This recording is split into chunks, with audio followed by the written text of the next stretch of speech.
¿Qué tal, gente? Bienvenidos otra vez al canal. Hoy vamos a recorrer algunos de los rincones más extraños de Fo-Chan. Las historias que veremos esta noche están llenas de momentos inquietantes y giros inesperados.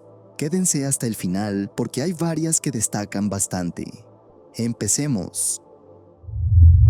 Empecé a notarlo un martes de julio, con el aire acondicionado del piso 12 averiado y la camisa pegada a la espalda. Estaba cerrando el reporte trimestral de siniestros para la costa este, un archivo que reviso desde hace 6 años sin sobresaltos, y algo en la columna de Boston no cuadraba. Trabajo como actuaria en una aseguradora de vida. Suena aburrido y lo es. Mi trabajo es mirar tablas de mortalidad, cruzar edades, oficios, códigos postales y decidir cuánto vale asegurar a una persona por 10, 20 o 30 años. La mayoría de mis días son café frío y hojas de cálculo tan grandes que la computadora se cuelga si le pido demasiado a la vez. Ese martes, la cifra de pagos por muerte natural en Boston para el año fiscal iba en un aumento del 4% respecto a la media histórica. Nada raro, la población envejece, hay olas de calor, pero cuando filtré por profesión, algo saltó. Auxiliares administrativos, contables junior, recepcionistas, gente de soporte técnico de nivel 1, oficinistas, la franja entre 28 y 45 años. Ese grupo tenía un aumento de siniestralidad del 390% sobre lo esperado, casi 4 veces la media.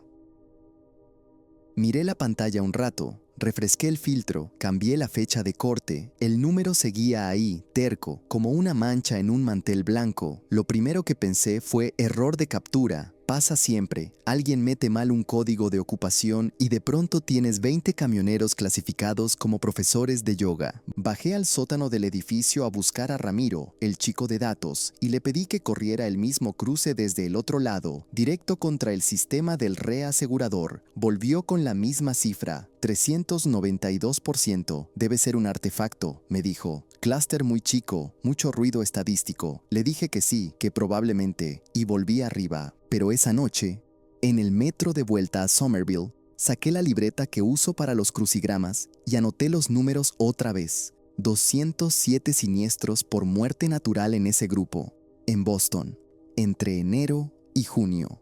La media histórica para el mismo semestre estaba en torno a los 52. No es ruido. Ruido son 3 o 4 casos de más. Al día siguiente pedí el detalle nominal. 207 expedientes. Me llevó una semana revisarlos entre juntas y reportes que sí me tocaban de verdad. Las causas oficiales eran variadas y aburridas: paro cardíaco, accidente cerebrovascular, insuficiencia respiratoria, un par de embolias, todas firmadas por forenses distintos, en hospitales distintos, con historiales médicos que no llamaban la atención, nada que un algoritmo de fraude fuera a marcar. Lo que sí llamaba la atención, si te ponías a leer una tras otra, era la edad: 31, 34, 29, 40, 36. Gente joven, sin comorbilidades declaradas, muriéndose de cosas que suelen matar a los abuelos.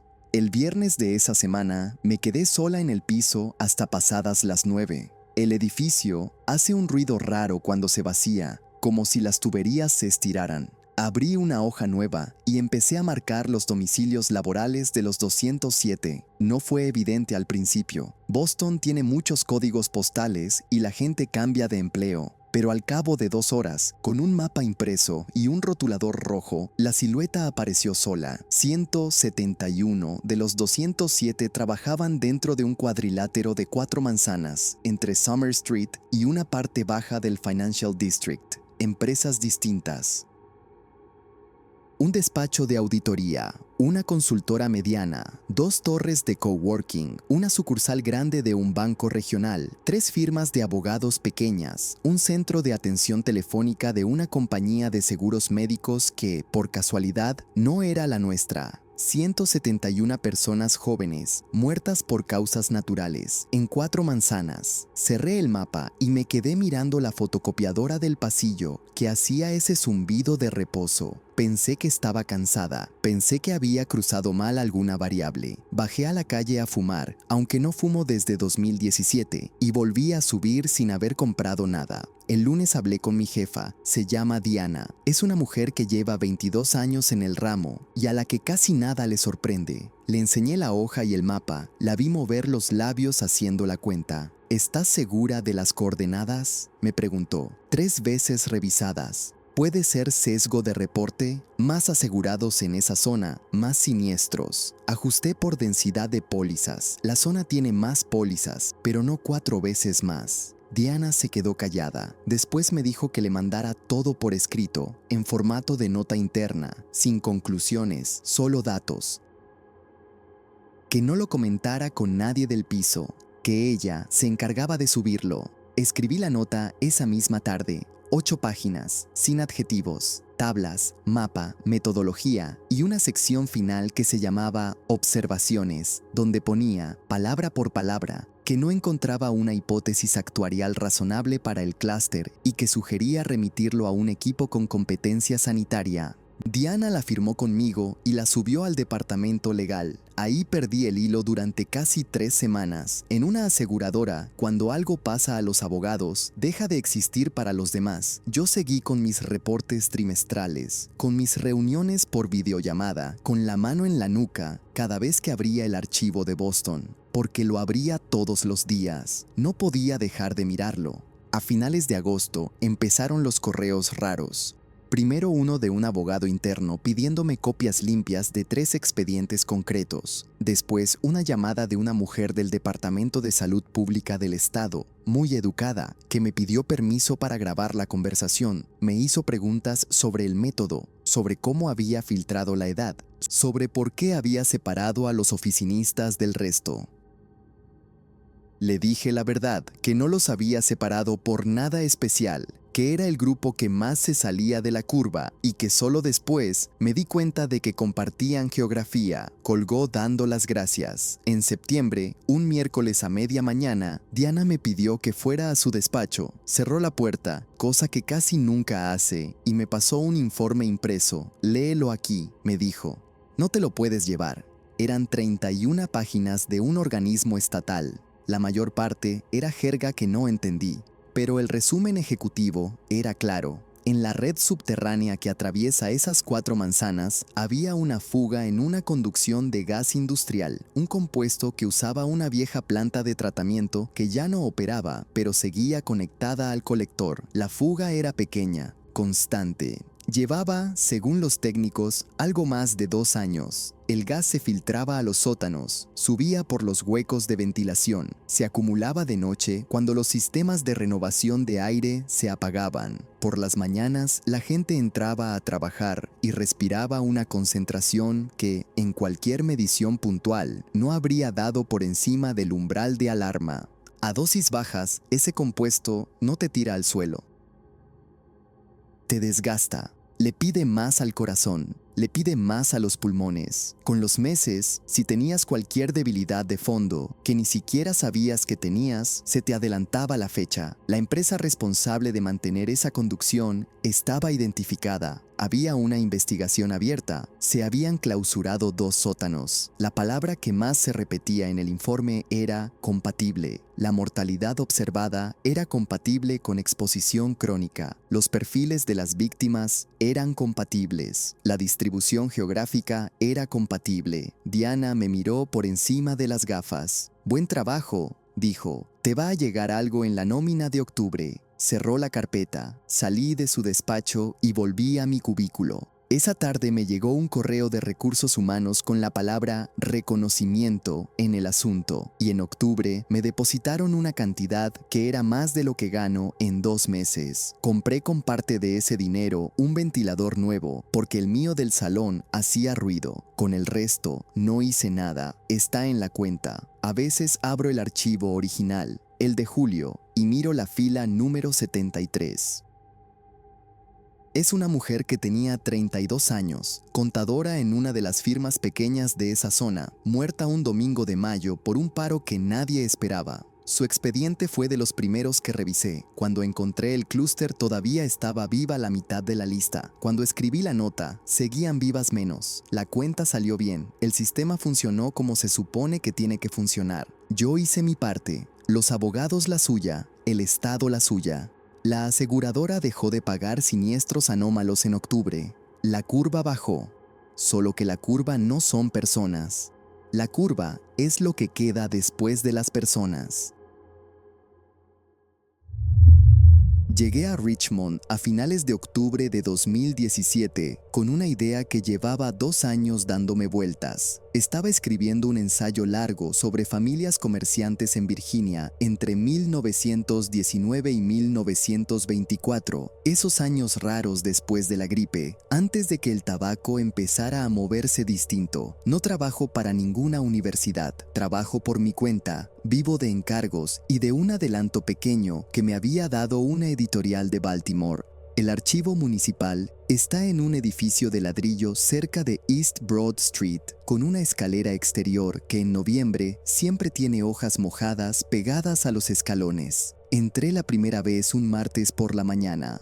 Olía a papel viejo y a algo dulce, como una calefacción que lleva días encendida y ya cocinó el polvo del suelo. En el mostrador había un hombre, le calculé 60 y tantos, chaleco de lana gris, gafas colgando de un cordón. Le dije lo que buscaba: registros de licencias comerciales, correspondencia municipal, actas del Consejo del período 1920 a 1923, en particular todo lo relacionado con 2 bodegas del sur de la ciudad. Le pasé la referencia de catálogo que ya había buscado desde casa. Él me miró un momento largo, no hostil, solo largo.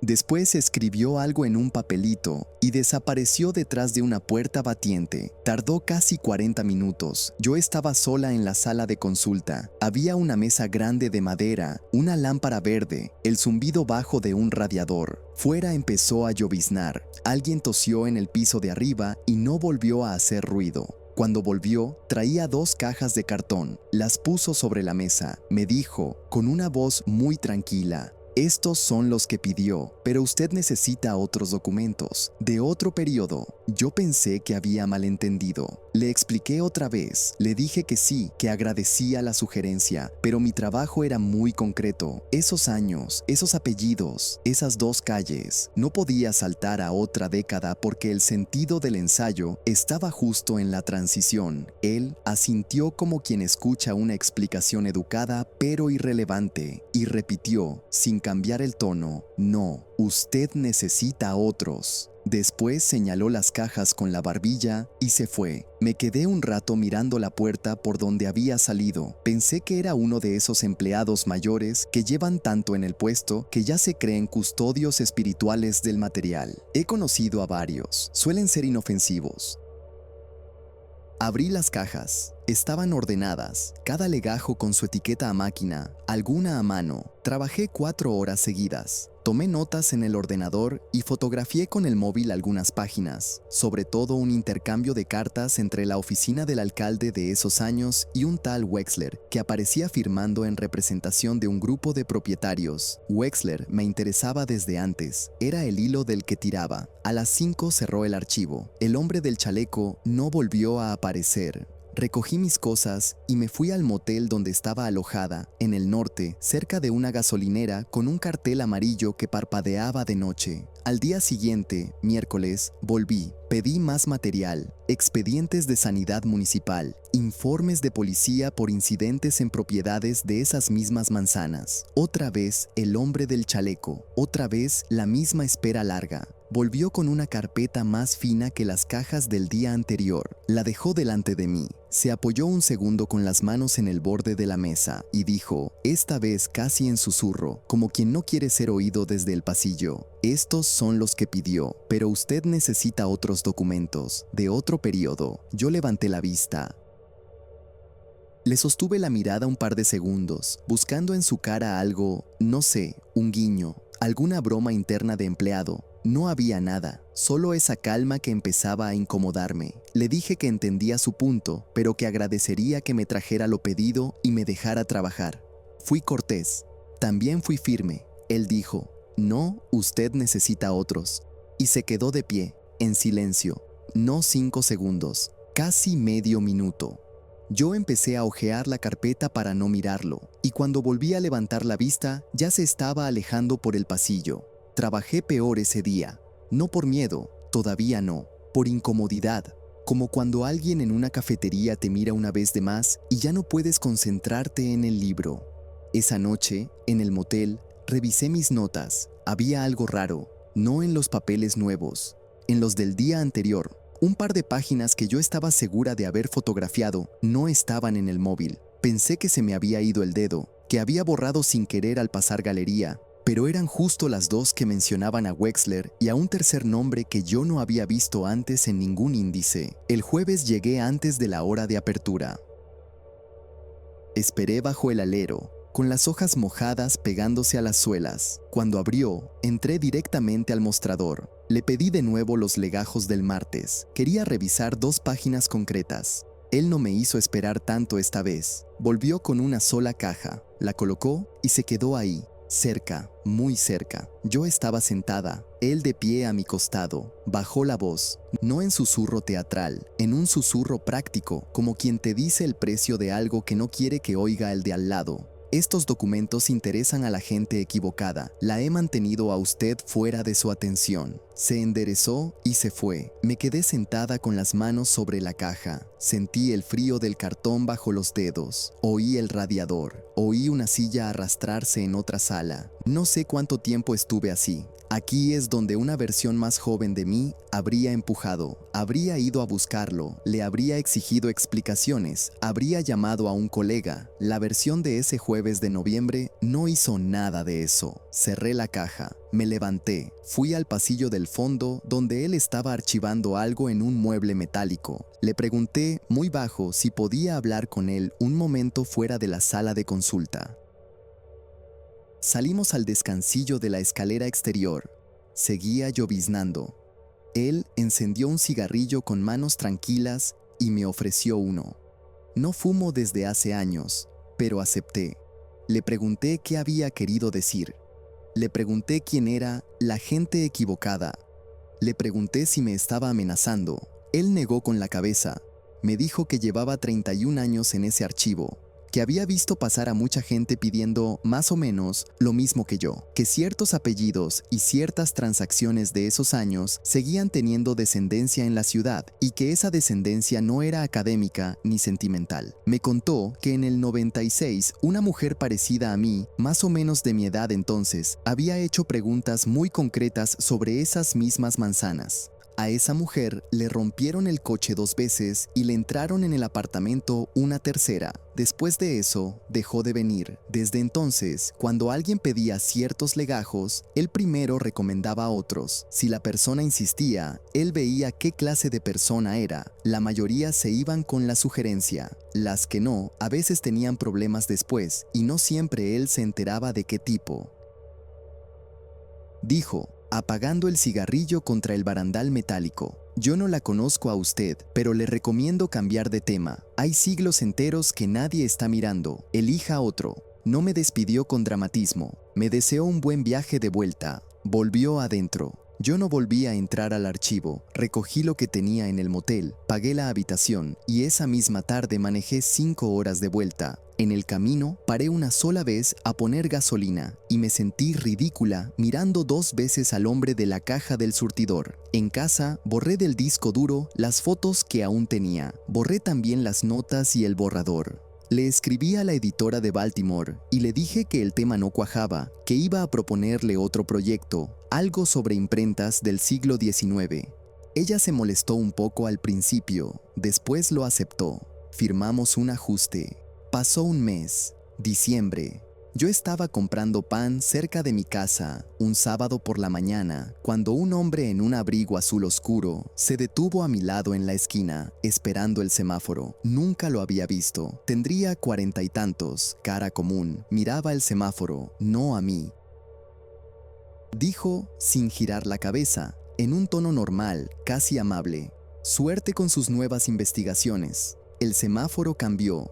Él cruzó, yo no crucé. Me quedé en la acera con la bolsa del pan hasta que dejé de verlo entre la gente. Después volví por otra calle, la más larga, y estuve un rato mirando por la mirilla antes de abrir la puerta de casa. De aquel ensayo no queda nada. De las imprentas ya publiqué 2 cosas. Del hombre del chaleco gris me acuerdo poco. Del otro, el del abrigo azul, no podría dibujar la cara ni aunque me pagaran, y sin embargo sé que lo reconocería enseguida si volviera a pararse a mi lado en un semáforo.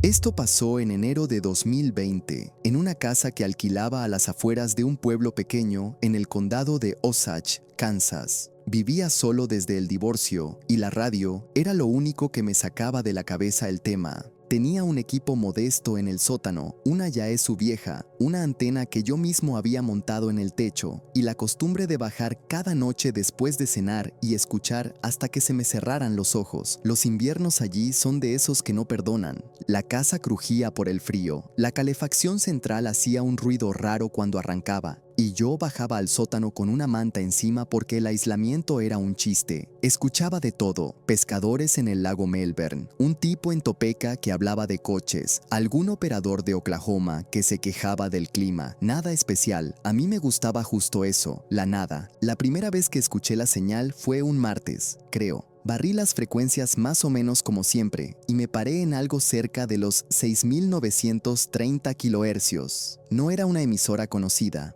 Un hombre leía números, coordenadas, después una fecha y una hora, luego silencio, como 15 segundos, y volvía a empezar. Igual, otra vez, otra vez. Al principio no le di importancia.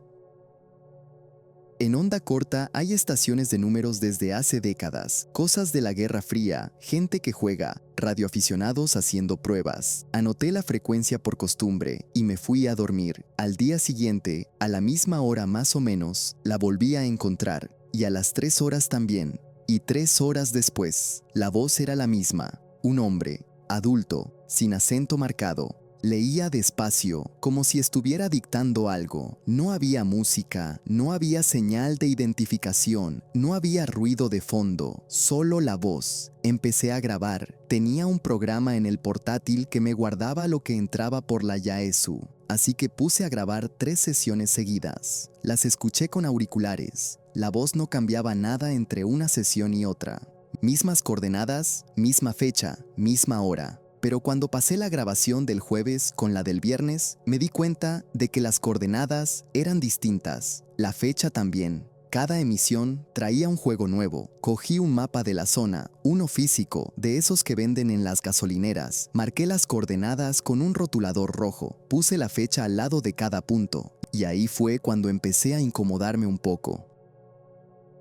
Todos los puntos estaban dentro de un radio de 20 kilómetros de mi casa. Todos, uno cerca del río, otro en un cruce de caminos rurales que yo conocía, otro en el bosque detrás de una granja abandonada, otro en un tramo de la carretera vieja. Sitios que yo había visto, sitios por los que pasaba con el coche. Y las fechas eran domingos. Domingo pasado, 2 domingos antes, 3 domingos antes, como si alguien estuviera leyendo un calendario hacia atrás. Me quedé mirando el mapa un rato largo. La calefacción arrancó y me pegué un susto tonto. Subí, me hice un café y volví abajo. Tengo un vecino que trabajaba en el periódico local, un tipo mayor al que llamábamos Wes. Le pedí por mensaje si me podía pasar los recortes de sucesos del condado de los últimos meses. No le expliqué para qué. Me dijo que sin problema, que se aburría en casa por lo del frío y que tenía todo digitalizado. Al día siguiente me mandó un archivo con lo que había publicado el periódico desde octubre. Empecé a cruzar fechas. El primer domingo, el más reciente, coincidía con un accidente en la carretera vieja. Un chico volvía de una fiesta y se salió en una curva. La coordenada del sitio caía a menos de 300 metros de donde encontraron el coche. Lo puse en el mapa con una X. El segundo domingo, otro accidente. Un hombre de unos 50 años se había caído de un tejado, arreglando algo, según decía la nota. La granja de la nota era la granja abandonada que yo tenía marcada. El tercer domingo, una desaparición. Una mujer que salió a caminar por la mañana y no volvió. Nunca la encontraron. La coordenada estaba en el bosque, cerca del río, ni siquiera en el sendero, un poco más adentro. Apagué el portátil, subí, cerré la puerta del sótano con llave, cosa que nunca hacía. Esa noche no bajé, me quedé en la sala, con la tele puesta muy bajita, escuchando la casa. Cada vez que la calefacción arrancaba, yo miraba hacia la ventana. No pensaba en nada concreto, solo escuchaba. Al día siguiente volví a la radio, porque tenía que saber. Puse la frecuencia. La voz seguía ahí. Nuevas coordenadas, nueva fecha, esta vez el domingo siguiente. Domingo que aún no había pasado. Grabé esa emisión, la escuché 3 veces. Anoté la coordenada. Estaba en un tramo de camino de tierra a unos 8 kilómetros de mi casa, cerca de un depósito de agua que se veía desde la carretera, y ahí me paré, porque una cosa era estar leyendo cosas que ya habían ocurrido, otra era leer una fecha que todavía no había llegado. Estuve un día entero pensando qué hacer. Se me pasó por la cabeza ir yo mismo el domingo al depósito de agua y quedarme allí a ver qué pasaba. Descarté eso rápido. También pensé en llamar a un amigo que sabía más de radio que yo para preguntarle si esto podía ser una broma técnica, un experimento, alguien con demasiado tiempo libre. Pero cuanto más lo pensaba, menos me convencía la idea de la broma. Una broma no acierta las coordenadas de un accidente con 3 cifras de precisión. El viernes cogí las grabaciones, el mapa con las cruces y las notas que había hecho y las llevé al puesto del sheriff. No llamé antes, fui directo. La chica de recepción me dijo que esperara y a los 10 minutos me hizo pasar. El sheriff era un tipo grande, tranquilo, con una taza de café en la mano. Le expliqué desde el principio, le enseñé el mapa, le puse las grabaciones en el portátil, escuchó 2 enteras sin decir nada. Cuando terminó la segunda, cerró el portátil despacio. ¿Estos son los originales?, me preguntó. Le dije que tenía copias, pero que los archivos raíz estaban en el portátil. ¿Me lo puedes dejar? Todo, el portátil y todo. Te firmo un recibo. Dudé un segundo. Luego dije que sí. Firmó un papel, me lo dio y me acompañó hasta la puerta. Antes de que saliera me dijo que no comentara esto con nadie del pueblo por el momento. Le dije que no lo había hecho. Volví a casa en coche. Me acuerdo de que el cielo estaba muy blanco, ese blanco de Kansas que no es nube ni es sol, y de que la carretera olía a diésel de un camión que pasó por delante. Esa noche no encendí la radio, porque no tenía radio ya, pero tampoco puse la tele. Me quedé sentado en la cocina, mirando el mapa que había fotografiado con el móvil antes de entregarlo. El domingo pasó, no fui al depósito, no leí el periódico al día siguiente, no quería saber. Una semana después me llamó el sheriff, me pidió que fuera al puesto. Cuando llegué, me devolvió el portátil, en una caja, con el cable y todo.